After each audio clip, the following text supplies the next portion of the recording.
Rudrani friend కూతుర్ని పెళ్లి చేసుకోమంటున్న ధాన్యలక్ష్మికి అప్పును తప్ప ఎవరిని చేసుకోనంటూ దిమ్మ తిరిగే షాక్ ఇచ్చిన కళ్యాణ్. ఇంతకు ఏం జరిగింది? అసలు రుద్రాని కూతుర్ని చేసుకోమని ధాన్యలక్ష్మి చెప్పడం ఏంటి? మరి అప్పునే పెళ్లి చేసుకోనంటే ధాన్యలక్ష్మి అప్పు కళ్యాణ్ పెళ్లికి అంగీకరించిందా? అసలు ఏం జరిగిందనేది వీడియోలో చూసి తెలుసుకునేద్దాం. బ్రహ్మముడి అప్కమింగ్ ఎపిసోడ్స్లో ఏం జరగబోతుందో ముందుగా తెలుసుకోవాలి అనుకుంటే వీడియోని లైక్ చేయండి, ఛానల్ని సబ్స్క్రైబ్ చేసుకోండి, పక్కనే ఉన్న బెల్ సింబల్లో ఆల్ పై క్లిక్ చేయండి. ఎలా చేయడం వల్ల అందరికంటే ముందుగా చూడవచ్చు. మొత్తం మీరు చూసుకున్నట్లయితే ఇంకా అప్పును చూసుకోవడానికి వచ్చిన పెళ్లి కొడుకు అప్పు నచ్చిందని, తన గురించి అన్ని విషయాలు తెలుసని వారం రోజుల్లో పెళ్లి ముహూర్తం పెట్టుకుని వెళ్తాడు. ఇంకిక్కడ కళ్యాణ్ కంగారు పడుతూ ఇంకా తన మనసులోని మాటను రాజ్కైతే చెప్పేస్తాడు. నీ ప్రేమను నేను గెలిపిస్తాను అంటూ రాజ్ చెప్తాడు. కానీ ఇంట్లో వాళ్ళని ఎలా ఒప్పించాలి, అక్కడ చూస్తే అప్పుకి పెళ్లి కుదిరిపోయింది అని చెప్పి ఇంకా ఆలోచిస్తూ ఉండగా ఇంకప్పుడే అక్కడికైతే ఇందిరాదేవి అయితే వస్తుంది. ఏంటి ఇక రాజ్, ఏంటి అంత టెన్షన్ పడుతున్నావు? ప్రాబ్లమ్స్ అన్నీ క్లియర్ అయిపోయాయి, నీకు కావ్యకి ఫస్ట్ నెట్ కూడా అయిపోయిందని చెప్పాను. కానీ దాని గురించి కాదు నానమ్మ, నేను కళ్యాణ్ గురించి ఆలోచిస్తున్నాను. అవును నానమ్మ, నీకు నేను ఒక్కడనే మనవడా, కళ్యాణ్ కూడా మనవడా అని చెప్పాను. కానీ అదేంట్రా అలా అన్నావు అని చెప్పనేసరికి, మరి నువ్వు నా గురించి మాత్రమే ఆలోచిస్తున్నావు, కళ్యాణ్ గురించి ఆలోచించవా?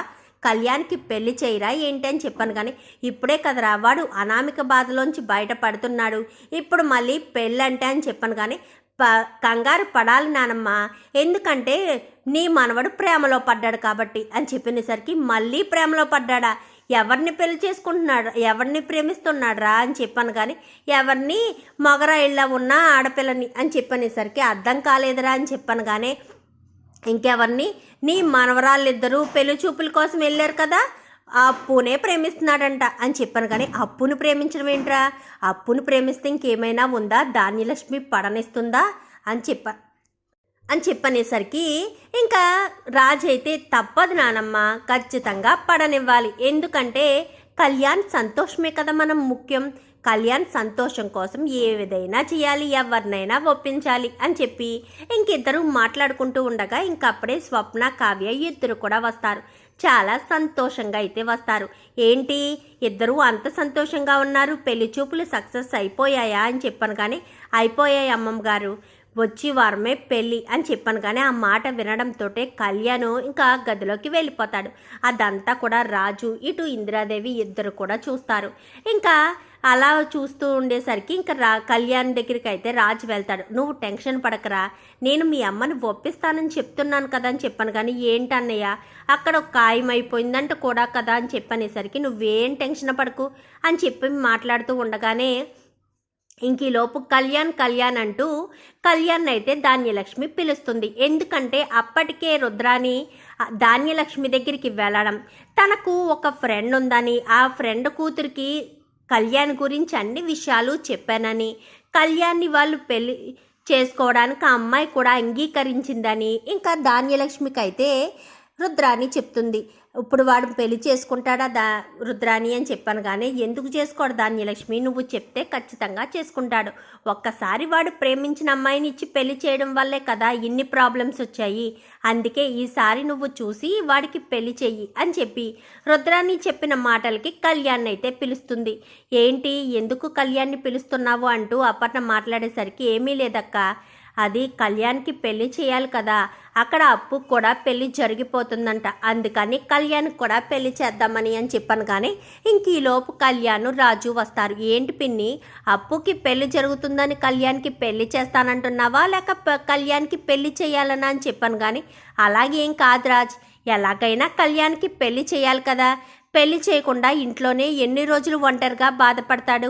అందుకనే జరిగిపోయిన గతాన్ని మర్చిపోవాలంటే భవిష్యత్తులో ఏదో ఒక సెలబ్రేషన్ మొదలవ్వాలి కదా, అందుకనే వాడికి పెళ్లి చేయాలనుకుంటున్నాను అని చెప్పాను. కానీ ఎవరిని అని చెప్పనేసరికి, నాకు తెలిసిన వాళ్ళ అమ్మాయి ఉందని చెప్పాను. కానీ నీకు తెలిసిన వాళ్ళ అమ్మాయా? ఎవరే ధాన్యం, నాకు తెలియకుండా అని చెప్పాను. కానీ రుద్రాని ఫ్రెండ్ కూతురంట అని చెప్పాను. కానీ సరిపోయింది, రుద్రాణిని చూస్తున్నాం కదా, వాళ్ళ ఫ్రెండ్ రుద్రాణిలాగే ఉండుంటుంది, కూతురు కూడా అలాగే ఉండుంటుంది. ఇప్పటికే అనామికని తెచ్చి ఇంట్లో పెట్టుకుని ఎన్ని ప్రాబ్లమ్స్ ఫేస్ చేశాము. ఇప్పుడు మళ్ళీ రుద్రాని కూతుర్ని పెళ్లి చేసుకుని, రుద్రాని ఫ్రెండ్ కూతుర్ని కోడలుగా తెచ్చుకుని ఇంకా ప్రాబ్లమ్స్ క్రియేట్ చేద్దాం అనుకుంటున్నావా ధాన్యం అని చెప్పాను. కానీ అదేంటండి అలా మాట్లాడతారనగానే మరి ఏం మాట్లాడతారు, ఆయన కొడుకు సంతోషం కోసం నీకేమైనా తెలుసా ఏంటి అని చెప్పి ఇంకా ప్రకాశం అయితే మాట్లాడతాడు. ఎందుకంటే ఇందిరాదేవి రాజ్ మాట్లాడుకున్న మాటలు ప్రకాశం వింటాడు కాబట్టి ఆ రకంగా మాట్లాడతారు. మరి ఇప్పుడు ఏం చేద్దాం అనగానే వాడు ఇష్టపడిన అమ్మాయినే పెళ్లి చేద్దాం.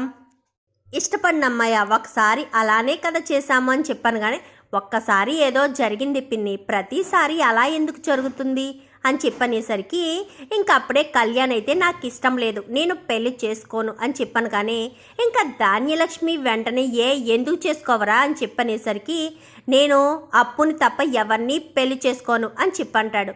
ఒక్కసారిగా ధాన్యలక్ష్మి షాక్ అయిపోతుంది. ఏంట్రా కళ్యాణ్ ఏం మాట్లాడుతున్నావు, అప్పుని పెళ్లి చేసుకోవడం ఏంట్రా, అప్పు వల్లే కదా ఇన్ని గొడవలు వచ్చాయి అని చెప్పాను. కానీ అప్పు వల్ల ఇన్ని గొడవలు రాలేదు, అనామిక వల్ల గొడవలు వచ్చాయి. అయినా నేను అప్పునే చేసుకుంటాను, అప్పుతోనే సంతోషంగా ఉంటాను, పెళ్ళంటూ చేసుకుంటే అప్పుని తప్ప ఎవరిని చేసుకోను అని చెప్పనేసరికి వాడు చెప్పింది కరెక్టే కదా, అయినా నువ్వు వాడు మనసుని ఎందుకు అర్థం చేసుకోవట్లేదు ధాన్యలక్ష్మి అని చెప్పి ఇంద్రదేవ్ అనగానే అత్తయ్యగారు మీరు కూడానా, మీరేంటి ఇలా మాట్లాడుతున్నారు, వాడికే సపోర్ట్ చేసి మాట్లాడుతున్నారు అని చెప్పాను. కానీ అది కాదు ధాన్యలక్ష్మి, వాడు ఇష్టాలు మనకు చెప్పినప్పుడు వాడి ఇష్ట ప్రకారమే కదా పెళ్లి చేయాలి అని చెప్పాను. కానీ ఏంటి ధాన్యలక్ష్మి ఇంతమంది ఇలా చెప్తున్నారని నువ్వు ఒప్పేసుకుంటావా ఏంటి, నువ్వు నాకు మాట ఇచ్చావు కదా నా ఫ్రెండ్ కూతురికి కళ్యాణ్కి పెళ్లి చేస్తానని అంటూ రుద్రాని మాట్లాడేసరికి ఏంటి రుద్రాని నీకు నా భార్య మాట ఇచ్చిందా, అయినా నా భార్య మాటకే విలువ లేనప్పుడు నీకు మాట ఇవ్వడం ఏంటి,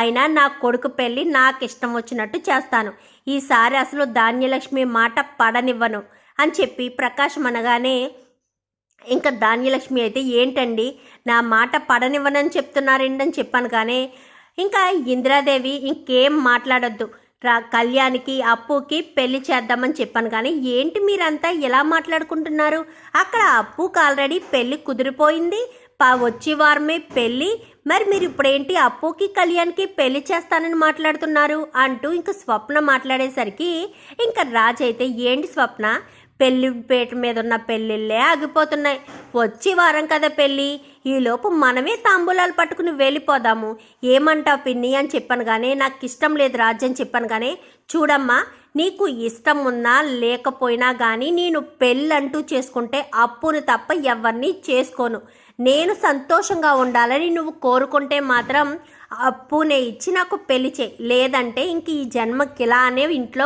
ఒంటరిగా ఉండిపోతాను అని చెప్పి కళ్యాణ్ అక్కడి నుంచి వెళ్ళిపోతాడు. ఇంకా ధాన్యలక్ష్మి అయితే కళ్యాణ్ అంటూ పిలుస్తున్నా కానీ వెళ్ళిపోయేసరికి ఎందుకు ధాన్యలక్ష్మి వాడితో నీకు పంతాం, వాడు ఇష్టం, వాడు మనసు పడుతున్నాడు కదా, ఇప్పుడే ఆ ఇంటి నుంచి 2 అమ్మాయిలు మన ఇంటికి వచ్చారు. ఇప్పుడు ఈ సమయంలో అనామికను ఫేస్ చేసిన తర్వాత కూడా బయట వాళ్ళని పెళ్లి చేయడం కంటే తెలిసిన అమ్మాయిని పెళ్లి చేయడం మంచిది కదా. స్వప్న ఇటు కావ్య ఇంట్లో ఎలా ఉంటున్నారు, అలాగే అప్పు కూడా ఉంటుంది, ఆలోచించు, నీ కొడుకు భవిష్యత్తు నీ చేతిలోనే ఉంది.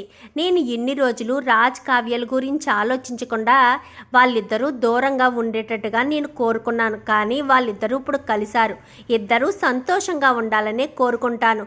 నువ్వు నీ కొడుకు మంచి కావాలి అనుకుంటే మాత్రం ఇద్దరూ సంతోషంగా ఉండేటట్టే కోరుకో అని చెప్పి ఇంకా అక్కడి నుంచి అయితే అపర్ణ వెళ్ళిపోతుంది. ఇంకా ధాన్యలక్ష్మి ఆలోచిస్తూ ఉంటుంది.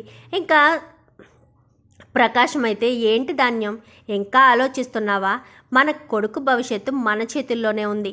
రుద్రానికి కావ్య అన్న స్వప్న అన్న ఇష్టం ఉండదు, అప్పుని కళ్యాణ్ పెళ్లి చేసుకుంటానంటే ఇష్టం లేకేనేమో నీకు ఎలా చెప్పుంటుంది.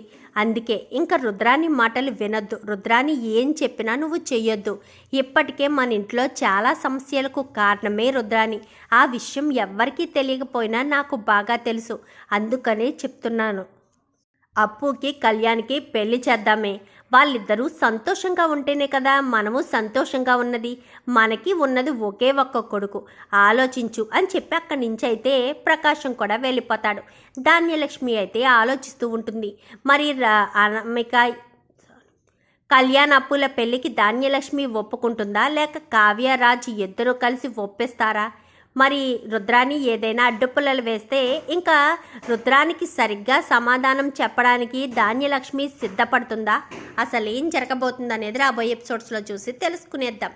మా వీడియో కనుక మీకు నచ్చినట్లయితే వెంటనే లైక్ చేసి మా ఛానల్ని సబ్స్క్రైబ్ చేసుకుని పక్కనే ఉన్న బెల్ సింబల్లో ఆల్ పై క్లిక్ చేయండి. ఎలా చేయడం వల్ల అందరికంటే ముందుగా చూడవచ్చు.